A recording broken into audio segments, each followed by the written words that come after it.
मशहूर और महान वैज्ञानिक सर आइजैक न्यूटन को हम उनके गुरुत्वाकर्षण के सिद्धांत और गति के नियमों के कारण जानते हैं, लेकिन इसके अलावा वो एक महान गणितज्ञ, भौतिक वैज्ञानिक, ज्योतिष एवं दार्शनिक भी थे।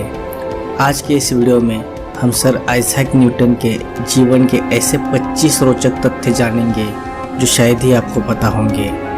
नंबर 1, सर आइजैक न्यूटन का जन्म एक प्रीमैच्योर बेबी के तौर पर हुआ था। उनके माँ के हिसाब से वो इतने छोटे थे कि वो एक मग में समा सकते थे। प्रीमैच्योर होने के कारण न्यूटन की जिंदा रहने की काफ़ी कम उम्मीदें थी। नंबर 2, सर आइजैक न्यूटन का जन्म 4 जनवरी 1643 में वुल्फ्सथोर्प इंग्लैंड में हुआ था। पुराने ज़माने में जूलियन कैलेंडर यूज़ किया जाता था, इसलिए कई बार न्यूटन की बर्थ डेट 25 दिसंबर 1642 भी बताई जाती है।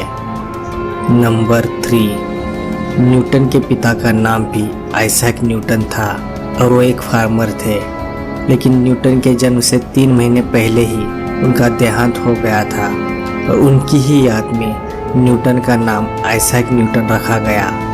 नंबर 4, घर चलाने में हो रही मुश्किलों के कारण न्यूटन जब 3 साल के हुए तब उनकी मां ने दूसरी शादी की। न्यूटन के दूसरे पिता न्यूटन को ज़रा भी पसंद नहीं करते थे, इसीलिए न्यूटन की मां को न्यूटन को अपने नाना नानी के घर रखना पड़ा।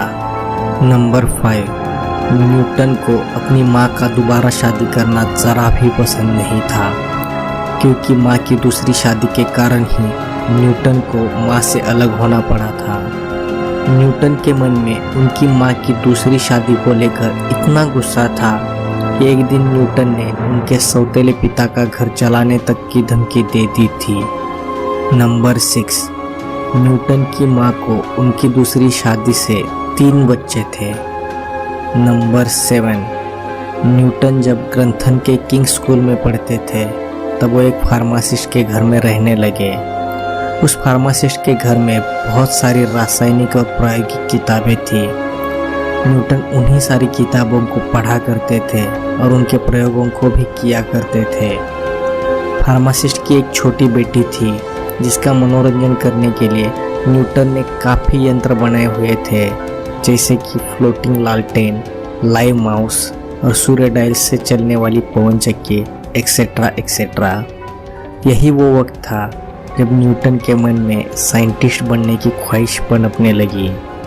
नंबर 8, जब न्यूटन के सौतेले पिता का देहांत हो गया तब न्यूटन फिर से अपनी मां के साथ रहने लगे। उनकी मां चाहती थी कि घर संभालने के लिए न्यूटन खेती करे, लेकिन न्यूटन को खेती में ज़रा भी दिलचस्पी नहीं थी। नंबर 9, 1961 में अपने अंकल के कहने पर न्यूटन ने ट्रिनिटी कॉलेज कैम्ब्रिज में प्रवेश लिया, लेकिन उस समय की शिक्षाएं अरस्तु पर आधारित थी। लेकिन न्यूटन आधुनिक दार्शनिकों जैसे कि कोपरनिकस, गैलीलियो, केपलर के विचारों को पढ़ना चाहते थे। 1965 में इंग्लैंड के कैम्ब्रिज शहर में प्लेग की बीमारी फैल गई थी। प्लेग की बीमारी से बचने के लिए कॉलेज प्रशासन ने न्यूटन समेत सभी स्टूडेंट्स को घर भेज दिया। यही टाइम न्यूटन के लाइफ का सबसे प्रोडक्टिव टाइम साबित हुआ। न्यूटन ने 2 वर्ष तक अपने घर पर निजी अध्ययन किया और कैलकुलस, लाइट और गुरुत्वाकर्षण के नियमों पर आधारित अपने सिद्धांतों का विकास किया। नंबर 10, हम सब ये स्टोरी जानते हैं कि एक दिन न्यूटन एक पेड़ के नीचे बैठे थे और अचानक ऊपर से एक सेब न्यूटन के सर पर गिर गया। तब न्यूटन सोचने लगे कि ये सेब नीचे क्यों गिरा, ऊपर क्यों नहीं गया। चांद ऊपर है फिर भी नीचे क्यों नहीं गिरता। तब न्यूटन ने सोचा कि ज़रूर धरती में कोई फोर्स है जो चीज़ों को अपनी ओर खींचता है, समुंदर में ज्वार लाता है। यही से न्यूटन को ग्रेविटी का आइडिया आया। इस कहानी के बारे में लोगों की अलग अलग राय है। बहुत स्कॉलर्स कहते हैं कि यह सिर्फ बाद में बनाई गई एक कहानी है और एक फ्रेंच राइटर वोल्टेनियर ने इस कहानी को पॉपुलर किया है। बहुत से स्कॉलर्स कहते हैं कि ये कहानी बिल्कुल सच है, लेकिन एप्पल न्यूटन के सर पर नहीं, उनके आगे गिरा था। और कुछ लोग कहते हैं कि न्यूटन सेब के पेड़ के नीचे नहीं बैठे थे, बल्कि अपने घर की विंडो से सेब के पेड़ को देख रहे थे, और तब गिरते सेब को देखकर उन्हें ग्रेविटी का आइडिया आया।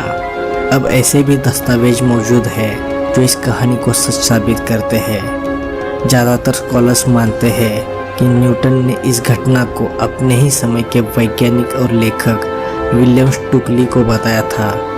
विलियम स्टुकली ने सबसे पहले न्यूटन के लाइफ के बारे में लिखा था। जो बुक विलियम स्टुकली ने लिखी थी उसका नाम है memoirs of sir Isaac Newton's life.